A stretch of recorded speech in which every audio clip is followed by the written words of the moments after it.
This is the Montana Outdoor Podcast, brought to you in part by Rocky Mountain Truck and Trailer in Missoula, home of Boss Snowplows, CM Truck Beds, and Diamond Sea Trailers. Just go to rmtte.com for more information. And by Superior Hardwoods of Montana, home of the largest selection of in-stock high-end wood products and flooring in the western United States.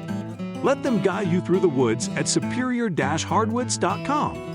Now, get ready for more fascinating topics and the most interesting people you will ever find in Montana's great outdoors. We offer new podcasts most every Saturday.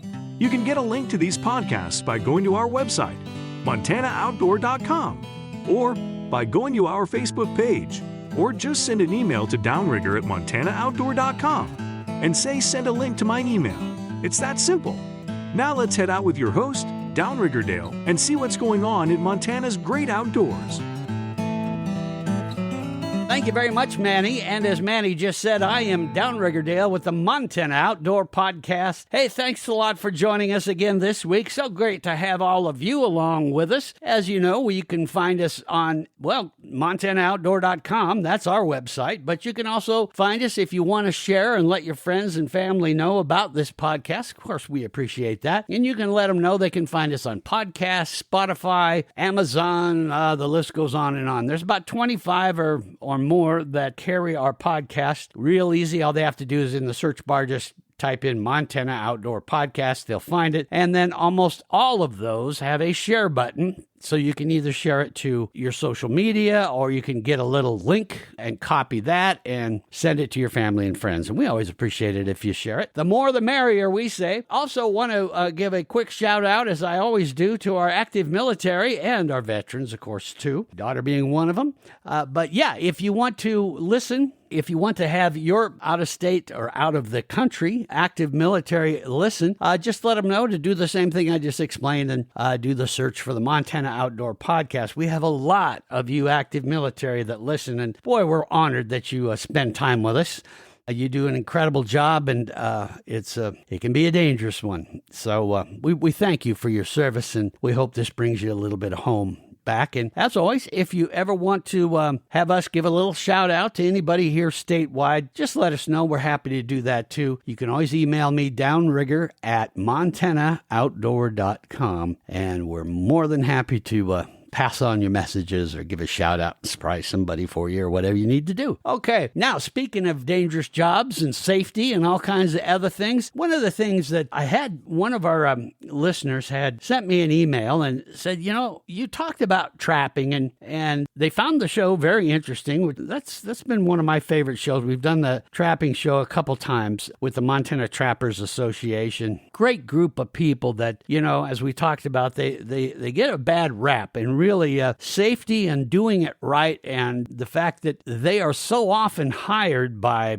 our Montana FWP, by landowners and all that, to help and do research and catch animals, get rid of critters that are in the wrong place and move them. And also, of course, they do their fur trade and those type of things. But just always a great thing to learn more about, probably one of the most misunderstood things in the outdoors. But our listener said, well, sounds like they do take great care, but what would happen if my dog stepped in one of those traps? How would I get the dog out of the trap? And I got to thinking, that is a good question. I suppose it could happen. And especially, trapping season just getting underway, which is always a good thing to watch out for, especially if you're on game trails, things like that, known areas where there's like beaver and also a lot of the non-game animals, as they call them, coyotes. A lot of the predators that have problems where ranchers say, got to get them out of here. That's not working. They're killing my calves, things like that. So I did a little research. I came across a fantastic website. I had no idea it existed. I feel bad because this is a really good website. It's full of incredible information. It's called montanacaninesafety.com. And so I looked at that, and lo and behold, they do workshops about freeing your doggy from traps and shows you how to do it the right way and all that. And then I started looking through the website. Wow, do they have all kinds of great information about pet emergencies, CPR for your pet, on and on. And I know so many of you out there take your dog along wherever you go.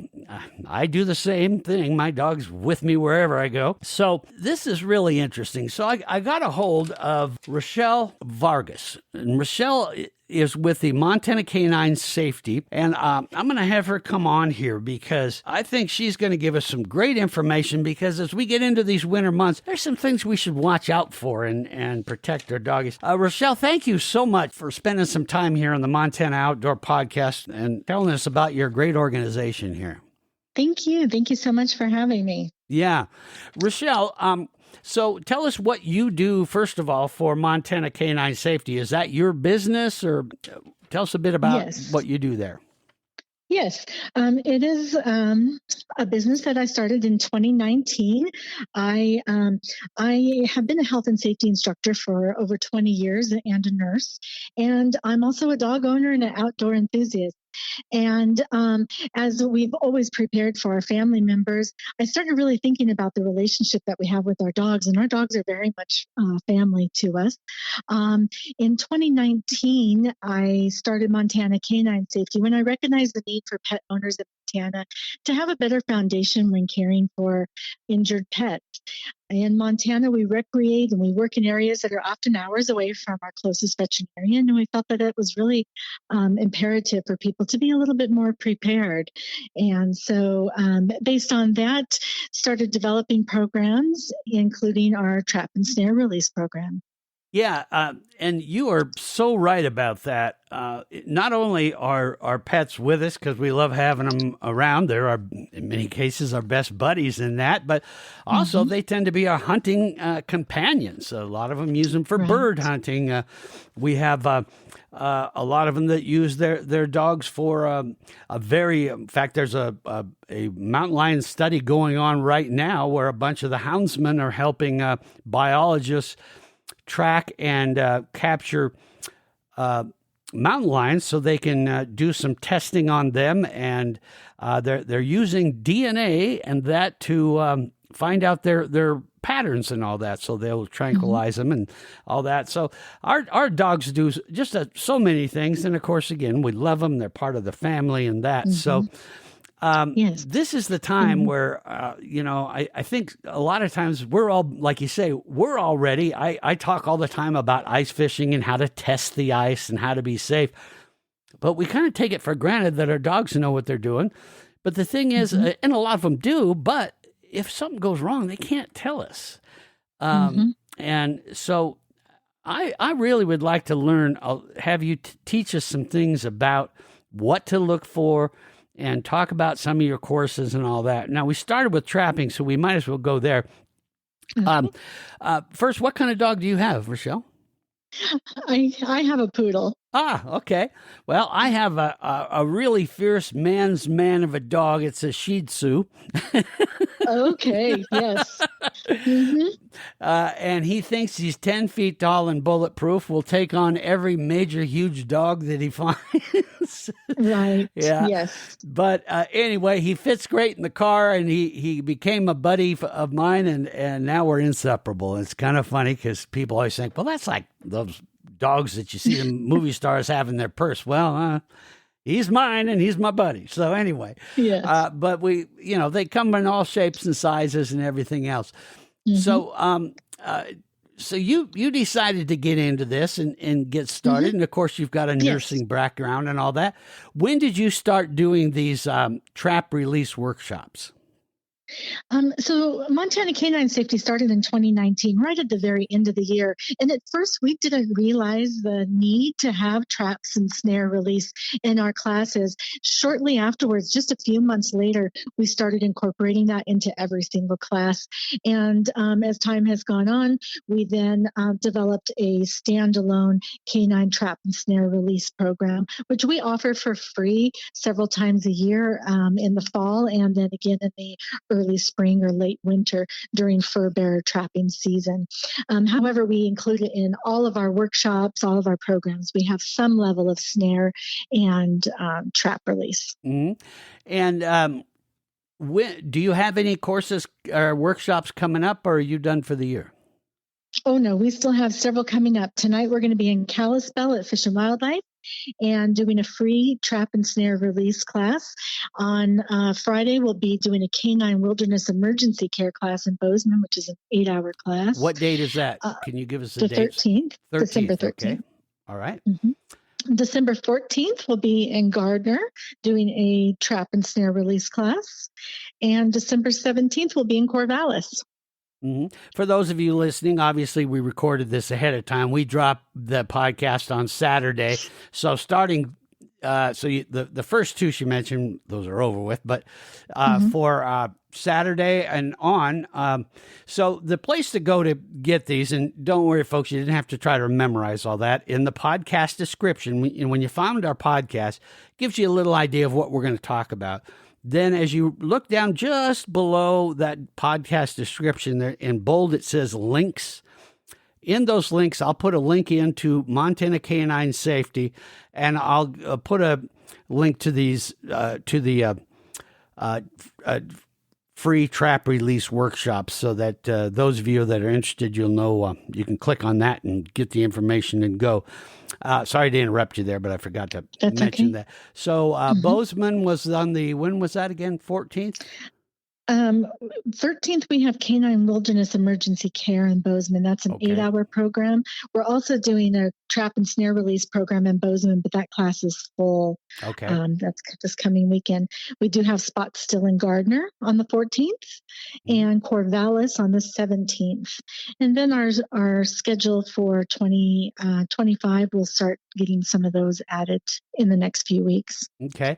Now, what do you cover? Tell us kind of briefly what a person would expect if they went to the trap release workshop. Do they bring their dog, or do they leave their dog at home?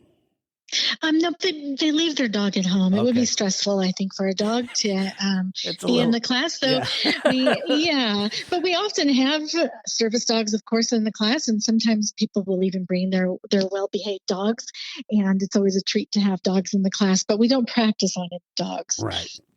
Okay, so give us an idea of what a person would experience if they attended one of your workshops on trap release. Yes. So for the Canine Trap and Snare Release Workshop, we started out talking about dog owner responsibility, keeping our dogs safe when recreating in the outdoors. We also talk about a little bit about situational awareness during trapping activity. We discuss some of the regulations, Montana trapping regulations overview, and furbearer and trapping seasons.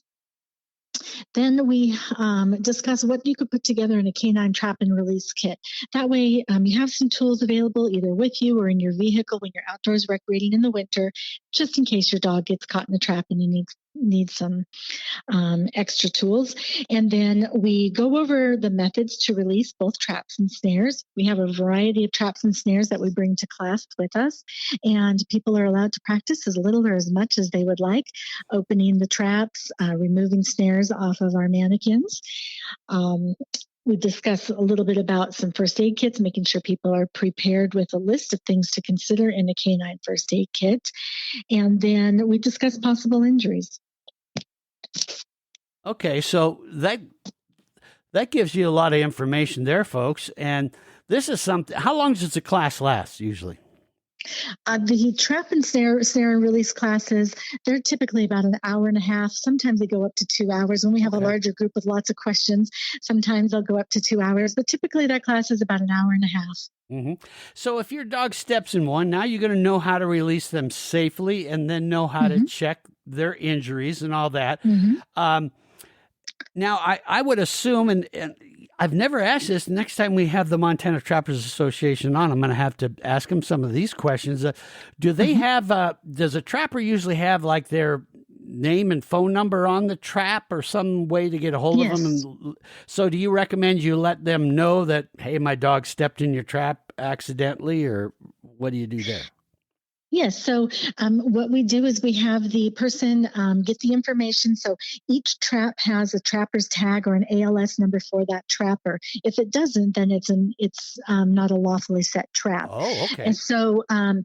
so they can get that information right off the trap. We usually recommend, if they have their cell phone, just take a picture of the trapper's tag. It has all the information on there, and then they can call the game warden, or they can call Tipmont and report that, so they can let the trapper know. The game warden can let the trapper know that their trap was disturbed and that there was an incidental catch. Okay. And then that way they can go reset their trap the way they wanted That's it right. and do all that. Okay, good. Yeah. So I would assume that this pretty welcome by people like the Trappers Association, and that is this well received by them? I would think they would be glad that you do Yes. this, right? Yes, the Trappers Association has been very supportive of our program. We often have people from the Trappers Association attend our classes. They share information about our classes out there, and they're always available to answer questions for us. Okay. All right. Now, the other thing I noticed was the canine wilderness emergency care. Now, that one is very interesting because this is something, we do all the time with our pets, is taking them out. Talk a bit about that class and what all it entails. Mm-hmm. Yes. So originally we started out with your 4-hour pet first aid class, and that was a McCann type of a program. And we realized that program is appropriate for dog groomers and people who work in the dog business, like boarding facilities, kennel facilities, and your average dog owner who maybe doesn't recreate in the wilderness, or spend a lot of time outdoors. So we started the Canine Wilderness Emergency Care program in 2020. Then we call it an 8-hour class for the adventurous Montana dog owner. So in that class, we have it broken down into several different areas: identifying risks involved in taking canines into the field, the importance of obedience, doing a basic snout to tail assessment, preparedness, having everything you need as far as your first aid supplies to deal with any possible emergencies that you might be dealing with your dog. Some of that also includes basic vital signs, having a baseline vitals for the dog, knowing how to check their respirations, check their pulse, all of those types of things, putting together a canine first aid kit as well. And then in the second half of that class, we start talking about some of the different emergencies and how to deal with them. We talk about muzzling, choking, CPR, first aid, paw injuries, which is the most common injury that you'll deal with. And then in the 8-hour program, we also talk about things like if your dog gets bit by a rattlesnake, if your dog comes in contact with a skunk or a porcupine. So all of those types of outdoor emergencies. And all of our programs also include canine CPR, as I mentioned before. And we always include traps and snares in all of our classes. So even in the 8-hour class, we do talk about traps and snares. And tourniquet use and transporting your dog. How are you going to transport your dog? So if you have a small dog, it's probably not going to be a problem. But if you have a 150-pound dog or a 100-pound dog, how are you going to get them out of the backcountry if they break a leg or they're in shock or something else has happened and they have some significant injury? So we practice different ways to carry your dog out as well, and talk about different types of equipment that might be considered. Wow. So that is incredibly involved then. That's 8 hours of really knowing how to handle about any situation you're going to come across. And, when you were naming off some of these things, bitten by a rattlesnake, porcupine, all that, everything you mentioned, I have seen happen myself. Yes. Yes.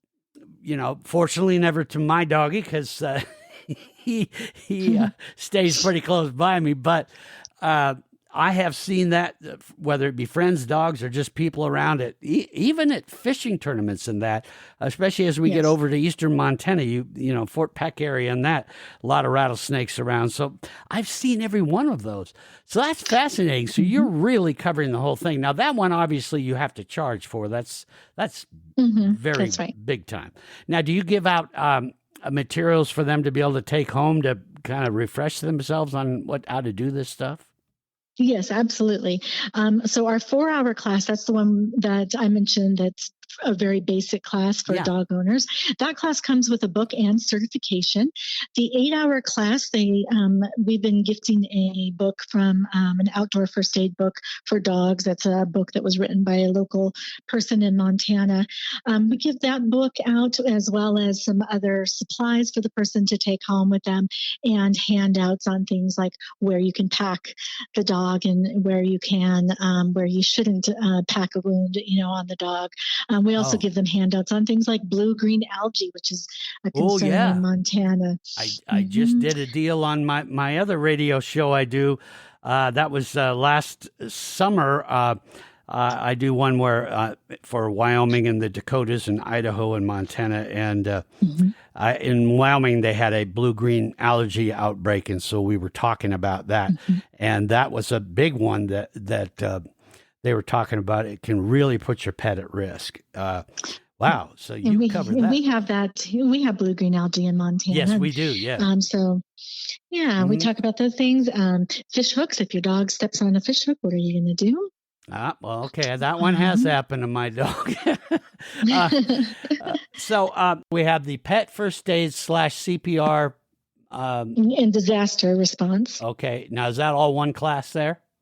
Yes, okay. That's 4.5-hour class. All right. So, folks, when you come to the Montana caninesafety.com, you're going to see listed right at almost at the top of the page, it'll show the different services. So we have pet first aid / CPR and disaster response. Then we've got the canine wilderness emergency care. That's the one we just talked about. Now we're going to take a quick break. And then I want to get into some situational things with you when we come back. And also, I want to talk about the things that we should carry with us, that all-important first aid kit. We always think about having one for ourselves, but doggies need probably a few different things. So let's talk about that. But first, I want to make sure that you folks listen in here from one of our sponsors. This is so important, and listen to this about the Boss snowplows, because believe it or not, in fact, you probably listened to our last podcast with Matt Rosencrans from the National Weather Service, and Matt talked all about that we are going to have a much more snowier and cold winter this year. So those of you, and I know there's a ton of you out there, that you have some pretty good sized driveways and barnyards and on. And this equipment they have, the Boss snowplow, is amazing. Let's check it out. My friends at Rocky Mountain Truck and Trailer are proud authorized dealers of some of the most highly revered brands in the world, like CM Truck Beds, Diamond C Trailers, and of course, Boss snowplows. Now, I know some of you may not want to think about this right now, but sorry, we have to face the fact that before we know it, fall will be over and winter will be with us for a long time. Now, last winter, we got off a little easier than in the past years, but this year it will likely be much different. Now, why do I say that? A while back, I did a podcast with Matthew Rosencrans in the National Weather Service Climate Prediction Center. He said that his long-term prediction models show that Montana and other areas in the Northwest are in for more precipitation this winter. Could be lots more. Of course, that means snow, and that means driveways, parking lots, and roads will need to be plowed. And of course, that means you'll want a Boss snowplow to get the job done quickly and perfectly every time it snows. And that, my friends, can only mean one thing. you need to talk to Rocky Mountain Truck and Trailer right now about a Boss snowplow for your truck, tractor, ATV, or UTV, or whatever you're going to put it on. You need to do this now before they run out of them. You'll be prepared for what is coming because not only will you have the best snowplow in the world that is perfectly designed for what you want to put it on, but the folks at Rocky Mountain Truck and Trailer will install it for you so it works the first time and every time. Now, this is the time, my friends, to be ready this winter with the best. A Boss snowplow from Rocky Mountain Truck and Trailer. Now, if you're in the area, you can just stop by at 5680 Expressway in Missoula, Montana, or you can just go see them at rmtte.com. rmtte.com. Take a look at all the Boss snowplows they have right now, as well as the other equipment like CM truck beds and Diamond C trailers that will also make your life so much easier this winter. Yeah, there's no better place to get ready for winter than Rocky Mountain Truck and Trailer. Go see them now at rmtte.com. That's rmtte.com. We are back here on the Montana Outdoor Podcast. Let's get into first on the 4.5 hour class. Was there anything else you want to mention there? Now this includes the book you talked about that and certification form ECSI. What is that? That's Emergency Care and Safety Institute. Okay. They are a company that provides the books and the certification for the 4.5 hour class. Mm-hmm. And so oftentimes we have groomers and pet professionals who take the 4.5 hour class. Sure. Well, mm-hmm. and just your average citizen, I would think it makes a lot of sense. Mm-hmm. Now, CPR. I've heard that can be done with a dog. Just mm-hmm. kind of explain how you do that with a dog. Sure. So there's a couple of different methods that are out there for canine CPR.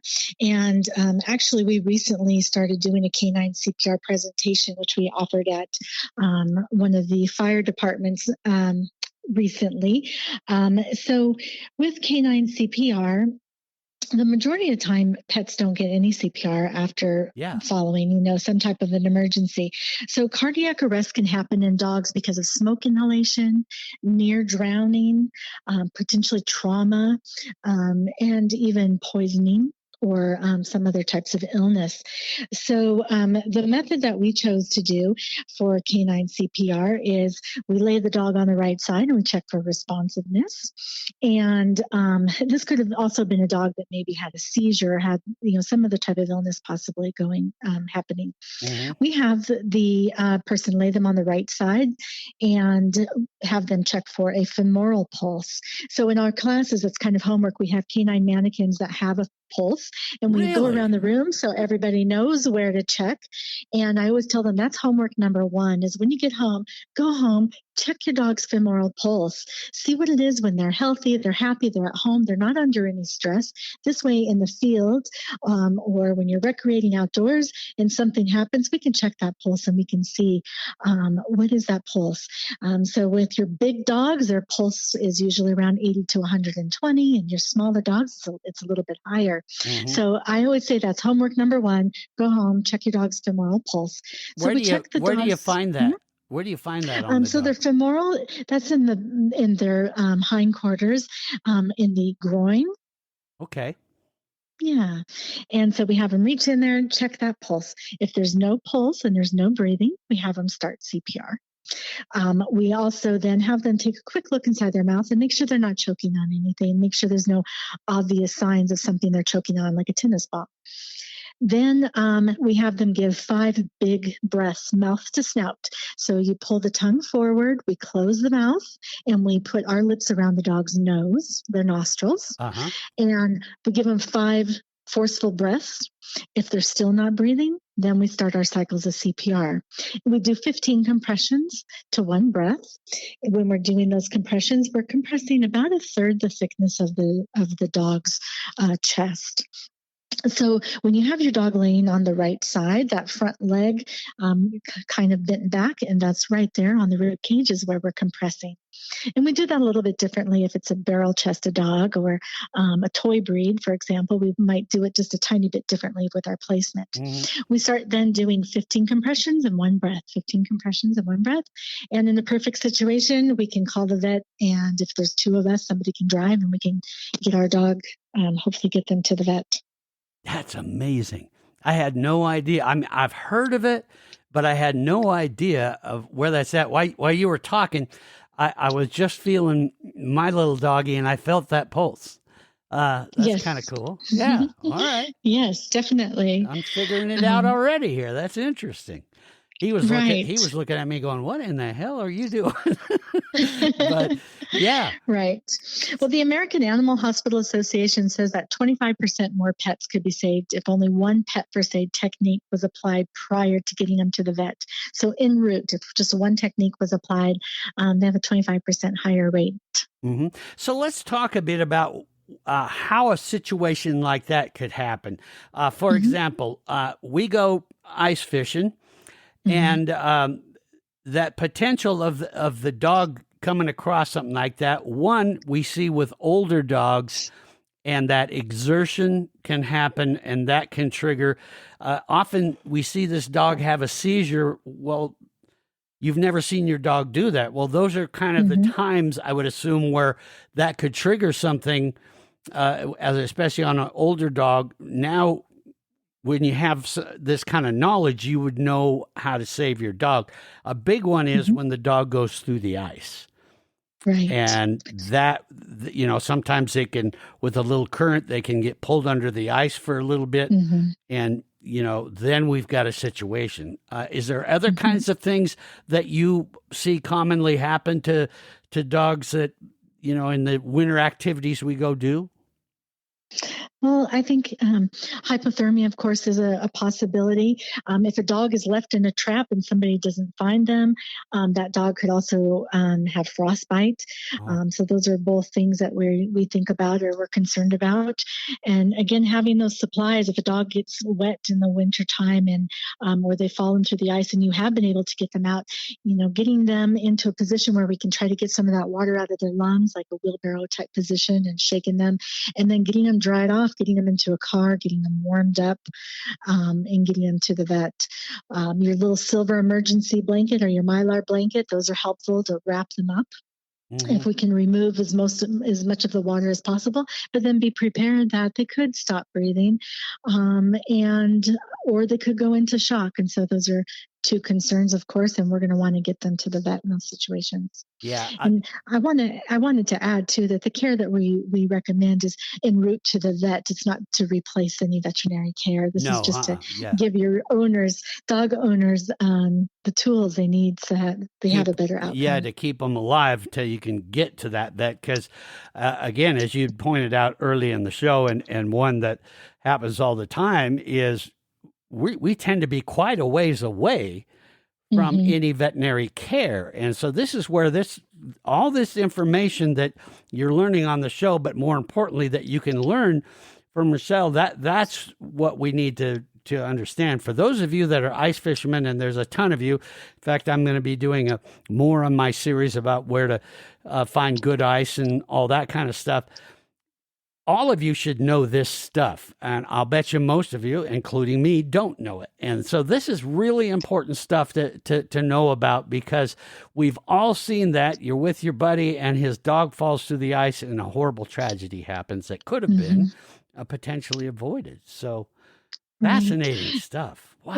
In the spring, we often see with spring runoff, people with their dogs off the leash, walking along a river and getting their dogs swept away. We see that locally where I live. We see that every year. Unfortunately, if the dog had been on the leash, that could have prevented it, of course. And so just some of those just basic safety precautions, things that we don't think about. Yeah, especially early on in the ice fishing time, or even along in the rivers, which we never recommend you ice fish on a river. But what happens early on, and then, of course, big time in the spring, And this happened to my little dog, and he's not afraid of any ice because he's so light. But sure enough, it happened. That ice from the shore, right along the shore, even in a lake, that is some of the most brittle stuff. And he was walking along a river, and of course, didn't have him on the leash in the wintertime, and that spring, like you say, runoff. From now on, he always has to be on that leash because, boom, that gave away, and he almost got sucked down the river. So I could see that as a huge. Now that was just right outside my house, so I was fortunate enough that I could get him inside right away and get him warmed up. But yeah, that kind of stuff could happen big time. Man, that's interesting. So these are all things. Is there any other common things that you have? What are some of the most common questions that you get from the people that attend your classes? What are some of the things they ask you about? Some of the conversations we have deal with volatile situations on the trail. More and more people are out there hiking, and there's more confrontation with dogs. And so what to do in those types of situations is common. We do a lot of stuff about paw and pad injuries and different lacerations. And, each class has a different group of people in it. So with the 4-hour class, we will have a lot of groomers, and they often are dealing with things like seizures. The dog goes to be groomed and has a seizure. And anytime a dog has a seizure, they could possibly stop breathing. Sure. In our 8-hour class, we just talk a lot about lacerations, environmental issues, and those types of things. Okay. And also supplies, first aid supplies, and how to build a first aid kit for you and your dog, or to purchase a first aid kit, and the types of things that need to be in it, as well as the canine trap and snare release kit. Having just a few items in your bag, like aviation grade wire cutters in your bag, is something that we recommend people have in case their dog gets caught in a snare and they can't get the snare undone. They can use wire cutters, but they have to be aviation grade. What other kinds of first aid supplies should we have? Is a human first aid kit good enough, or should there be some additional stuff? Talk about that, what we should have just in case of emergency. Yes. So I always tell people that the very minimum they should have in their kit would be stuff for a pet, a paw injury, for example. So having things like styptic powder to stop bleeding, some saline spray is great to get into all the little areas of that paw so they can get in there and really assess the injury. Having plenty of gauze rolls, gauze pads, vet wrap, and we teach people how to use the vet wrap in class. I also, I really feel everybody should have bleeding control supplies, whether it's for yourself or for your dog. We can use those same supplies for both. So having bleeding control, stop the bleed products, those types of supplies as well.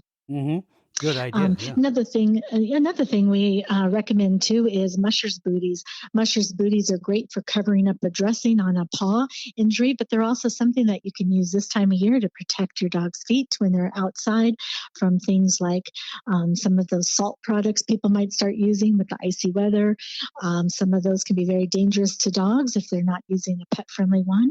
And those get into the pads or around the pads of your dog's feet and can cause even frostbite and irritation, as well as some of the chemicals in those. If your dog starts licking their paws, they could come in contact with some of the chemicals in the ice melt product. So musher's booties are something we talk about a lot in class. And do you talk about how to handle your dog? Because that can be one of the toughest times is when your dog gets an injury, even just getting a bad burr in their paw, and now you're trying to help them, but they're going, what the hell are you doing? And you spend more time fighting with them than you do actually accomplishing what needs to be done. Do you talk about how to get your dog under control and get them to trust what you're doing? Yes. And of course, that's something that starts from the beginning with all of our obedience training. which we do talk about that. We do believe that you can save your dog's life with basic commands. So that is part of it, is the obedience training. The second part of that is, again, part of this preparedness. So even your friendly dog can bite you in the event of an emergency. If your dog's paw is in a trap, they're going to be under a lot of distress. And there's a potential, if you have your head down there, that they could bite. So in our classes, we always practice emergency makeshift muzzling. So how to take your leash or a triangular bandage and make a muzzle. And then we also call that one of the homework things that people do is go home and work with your dog so they feel comfortable being muzzled, even just for a minute or two, just so you could get in there, assess that wound or get them out of that trap or whatever it might be. Also, we talk about commercial muzzles because some people maybe have dogs that can't have a makeshift muzzle, like somebody who has a boxer. Their face isn't conducive to a makeshift muzzle, so they need to have a muzzle in their bag. And a lot of people don't think about that. And then desensitizing your dog to being muzzled, that is important. We also showed different techniques on restraining your dog and trying to immobilize them so you can assess injuries and treat them. Boy, this is just all such valuable information that, we don't think about. And then when it happens, boy, it's a mess. Wow, this is interesting stuff. Again, that website is montanacaninesafety.com, and look for that in the podcast description, and you'll get more info on that. We're going to take one last little quick break, and then before we wrap it up, I want to have you talk about some of the other services and things that you offer through the Canine Safety, and deal with that, because it looks like you also have some things that the kids could learn about too. Yes, we do. We'll talk about that when we come back, right after we hear from our friends who have just done a fantastic job. If you're thinking of remodeling your home or any of that, I'm going to tell you what, these folks at, their saying is, let us guide you through the woods. And that is, of course, superiorhardwoods.com. Man, they have some incredible stuff. Think about that. Check it out and listen to what I want to tell you here. Hey, I want to tell you a bit about one of the great businesses that is responsible for making this podcast possible. I'm talking about my friends at Superior Hardwoods of Montana. They're a well-established Montana company with origins starting way back to 1977. They've been proudly serving the Missoula community and, far beyond that since then. Yeah, so no matter where you're listening, they can help you. Now, again, if you have been listening to this podcast for a while, you know that some of the things Superior Hardwoods is most known for are their extraordinary flooring lines. In fact, a majority of those are manufactured right there in their lumber yard in Missoula. And speaking of flooring, they just introduced the Timeless Pre-Finish series. Now, this is a series designed to simplify the overwhelming task of remodeling and replacing the old worn-out flooring in your home. This new series allows you to effortlessly transform any room pretty much instantly. This flooring is made in America and comes in pre-finished maple, hickory, white oak, red oak, ash, and reclaimed oak. It's just beautiful. It has a superior quality sealer and matte finish to it. Now, this totals 6 coats of durable protection on the floor. But along with all their different flooring lines and their acres of reclaimed beams and lumber, they also offer fantastic products to complete your remodel. Thousands of feet of alder molding and hundreds of square feet of stunning antique paneling. Just beautiful stuff. That's going to make your home feel special to you and your family and friends every time they come see you. It's kind of amazing when you think about it, but when you work with the folks at Superior Hardwoods of Montana, you'll be able to create a look for your home that says who you really are to all who stop by. I guess what I'm trying to say is it completes your remodel project to the point that your house just doesn't have a new look or updated look to it. No, it becomes much more than that. Not just a house you live in, but it is now uniquely your home.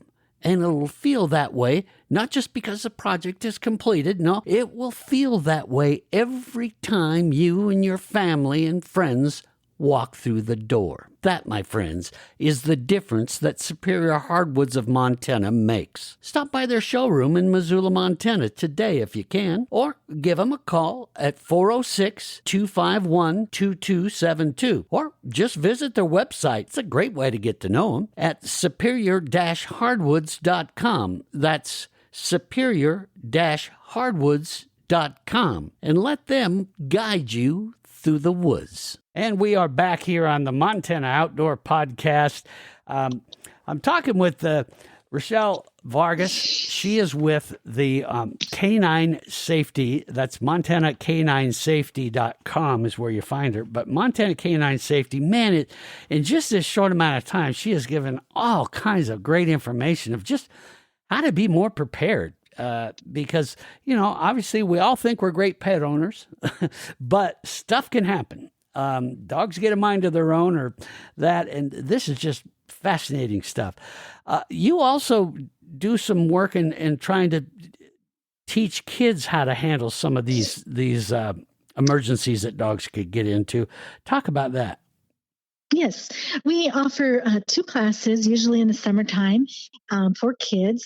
The first one we do is a pet first aid for kids, and we work with the kids on dog and cat first aid and CPR, and a little bit about preparing for any emergencies that might happen with their pets. We've also done some different classes with some of the 4-H groups and homeschool groups across the state.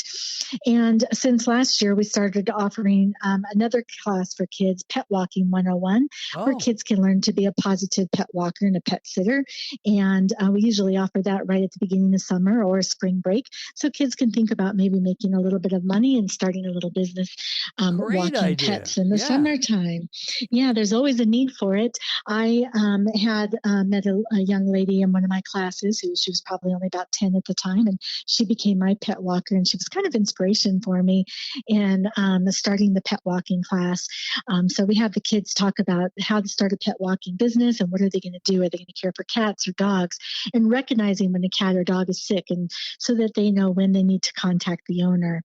And then we talk about personal safety and safety in the community when they're out there walking the dog, and basic animal body language, and then how to get their business started.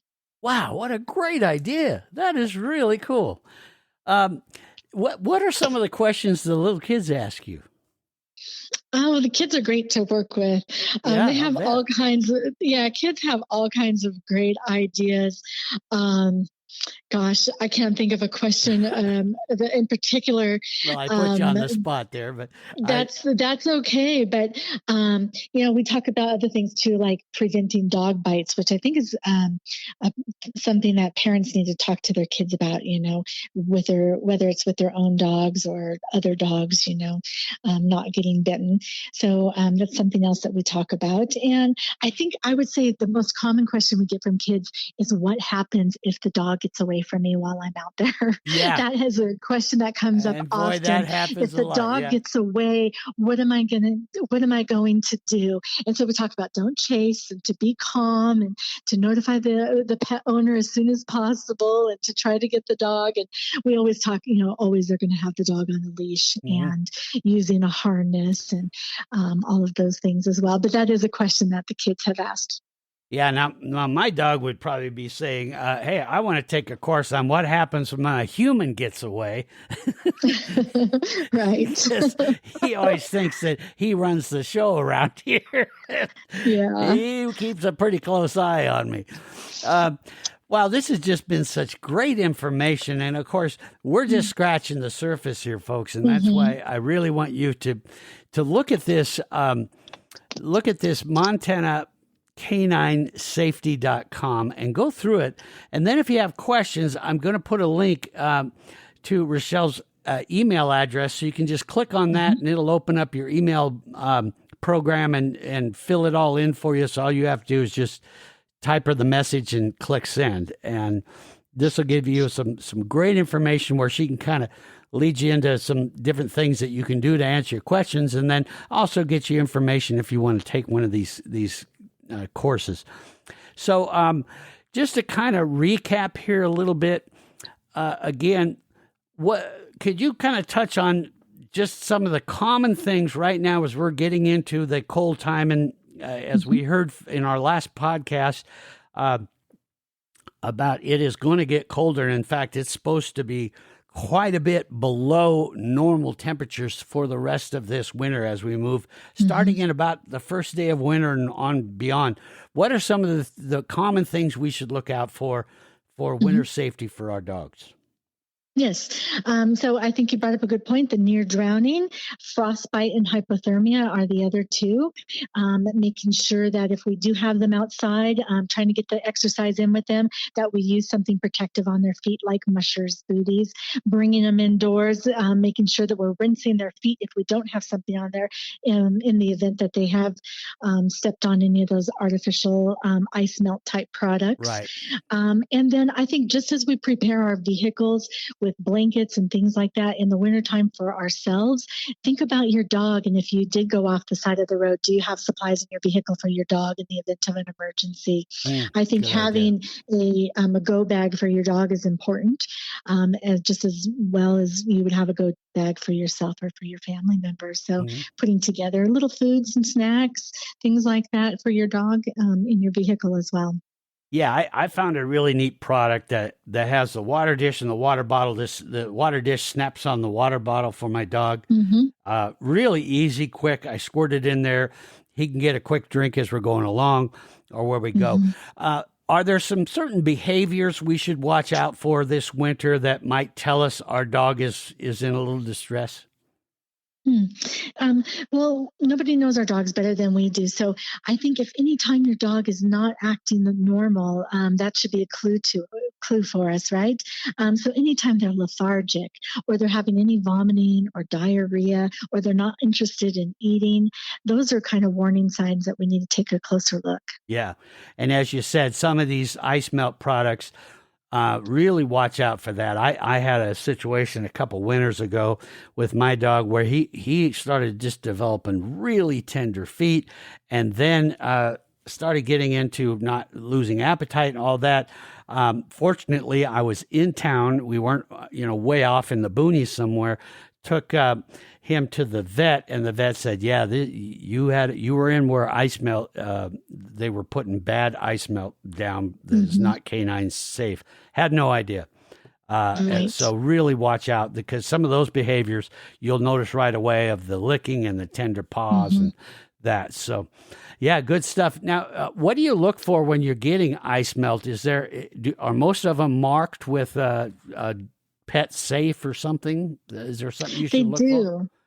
They do say pet safe on there, but even though some of them are pet safe, if they get embedded around your dog's pads, they can still cause irritation and discomfort, and some of them also can cause frostbite too if they're in there. Just like a rock salt can cause frostbite. Yep. So definitely pay attention to that, and if you need to, you can always rinse your dog's paws when they come in if they're in an area where there might be some of those salt melt type products. Yeah, I do that all the time now. My vet had explained that to me. Never would have thought about it before, but when this happened, now when we're going around areas where, especially if you're taking them around where store owners are putting stuff out or whatever, getting that wiped off when you get home or when you get in the car, man, just changed his life. But it's interesting to see now because he went through that ice melt tends to display a certain color. When he sees that on the ground, he will automatically walk around it now. He's like, nope, not going near that stuff. So, yeah, those are important things. Also, then go over as far as on the first aid kit, we have some of the basics. Get the bleeding stuff, any other quick stuff that we should make sure we have in addition to our current first aid kit for ourselves. Sure. Having an extra 6-foot slip lead is important. You can use that to get your dog out of a body gripping trap. And also you can use that to make a muzzle. Having styptic powder in case they have a tear a nail. Hydrogen peroxide is important too. Having hydrogen peroxide with a big barrel syringe in case your dog gets into some poison. Lots of vet wrap.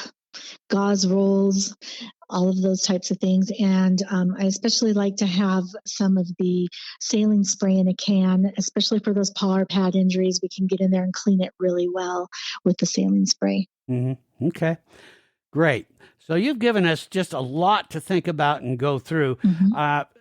One way to make it easy, folks, is just go to montanaK9safety.com and sign up for one of these classes. Look at on her website, she explains what the different classes are. Look at the one that you feel is really going to be cover what you need to know, and get signed up for one of those classes, because you never know when this is going to happen. And if we know more about what to do, you're going to take a mishap in the wilderness and it just remain a mishap instead of a tragic ending. So, right. And if I also wanted to throw it out there that if you live in an area where we're not offering a class, please reach out to us. We're always looking for new locations, and we try to hit all of the major towns in the state, as well as some of the neighboring areas. But if you don't see anything in your area, please reach out to us, because we would gladly set up a class in your area. Oh, good idea. In fact, a lot of our listeners belong to a lot of different organizations, whether it be Walleyes Unlimited or Ducks Unlimited or all that. So you have chapters. That might be something that you bring her into your chapter and let set up a deal for your members to learn about this, because like I say, dogs are a big part of our hunting and fishing lives, and that may be a good way to everybody have her come in and put a class on together. Be a good thing to learn. Yeah. Yes, okay. Definitely. All right. In 2025, we are putting out 2 new smaller workshops. One's going to be for the hiking dog, and then the other is going to be for the hunting and bird dogs, where we're going to just talk about some specific injuries and things like that for those groups of people. So that might be something that a group might be interested in hosting, would just be a 3-hour workshop. Yeah. Now, when will those get underway in 2025? I believe in March. March. Okay. All right. Well, maybe we ought to just try to have you back on around springtime and talk a bit about that and kind of update us for the upcoming spring and summer stuff, to just remind folks what's going on. But again, on the website, you're going to be able to find all this information, and then you can email her, get signed up. And again, if it's not in your area, get enough people involved, and she'll set it up and come do a program for you, because this is good stuff, really interesting stuff. Anything else before we head out? I think that is it. Just thank you so much for the opportunity to share our information. Yeah. Well, thank you for coming on, and thank you for what you're doing here, because this is information that all of us has always wanted to know, but we don't know where the heck to go. And then when you get to the vet, they're always so darn busy. They're just dealing with what's going on, and they don't have time to go through that, or we forget.